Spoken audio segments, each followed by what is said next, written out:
Hi friends, ഏവർക്കും കോങ്ങാട് ബാവാസിന്റെ മറ്റൊരു അടിപൊളി വീഡിയോയിലേക്ക് സ്വാഗതം. അപ്പോൾ ഇന്നത്തെ വീഡിയോയിൽ ഞങ്ങൾ പ്രസന്റ് ചെയ്യുന്നത് നല്ലൊരു അടിപൊളി കോഡ് സെറ്റിന് ഭാഗത്തുള്ള അങ്ങനത്തെ സ്റ്റാൻഡേർഡ് ആയിട്ടുള്ള നല്ല സൂപ്പർ ആയിട്ടുള്ള ഒരു പീസാണ്.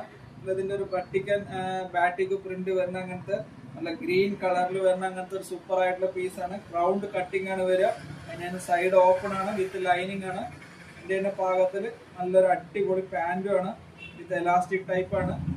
സൂപ്പർ ആയിരിക്കും. ഇത് ഇട്ട് കാണുമ്പോൾ തന്നെ കുറച്ചൊരു നല്ലൊരു സ്റ്റാൻഡേർഡ് ആയിട്ടുള്ള പീസാണ്. ഓഫീസ് യൂസിനൊക്കെ പാകത്തിലും ഫംഗ്ഷണൽ വെയറിനൊക്കെ പാകത്തിൽ ഇത് യൂസ് ചെയ്യാവുന്നതാണ്. നല്ലൊരു സ്റ്റാൻഡേർഡ് ആയിട്ടുള്ള ഒരു കളറും നല്ല കളറുകളാണ് ഞങ്ങൾ കൊണ്ടുവരുന്ന കളറുകളാണ് ഞങ്ങളുടെ മെയിൻ ഹൈലൈറ്റ്. അത് വന്നിട്ട് എം സൈസ് ആണ്. അതിന്റെ സൈസ് വന്നിട്ട് എം സൈസ് അവൈലബിൾ ആണ്. അതിന്റെ തന്നെ എൽ സൈസ് അവൈലബിൾ ആണ്. നല്ല പീസാണ് എൽ സൈസ്. അതിന്റെ തന്നെ എക്സൽ സൈസ് അവൈലബിൾ ആണ്. സൂപ്പർ ആയിട്ടുള്ള പീസാണ്. അതിന്റെ തന്നെ ഡബിൾ എക്സൽ സൈസും അവൈലബിൾ ആണ്. അതിന്റെ മടക്ക് പോകണ്ട വിചാരിച്ചിട്ടാണ് നൂൽക്കാത്തത്. അപ്പൊ അതേമാതിരി തന്നെ ഞങ്ങളുടെ വീഡിയോക്കൊക്കെ ഒരു ലൈക്കും ഷെയറും മറക്കാതെ ഒരു യൂട്യൂബ് സബ്സ്ക്രിപ്ഷനും കൂടി ചെയ്യുക. നാളെയാണ് നമ്മളുടെ നറുക്കെടുപ്പ്. ഞങ്ങളുടെ ഒരു ചെറിയ സമ്മാനമാണ് 2026 തുടക്കം. എല്ലാ ആഴ്ചയും ഇനി ഡിഫറെന്റ് ആയിട്ടുള്ള സമ്മാനങ്ങൾ എന്തായാലും ഉണ്ടാവും. അപ്പൊ എല്ലാവരും പങ്കെടുത്ത എല്ലാവർക്കും ഒരുപാട് നന്ദി. Thank you.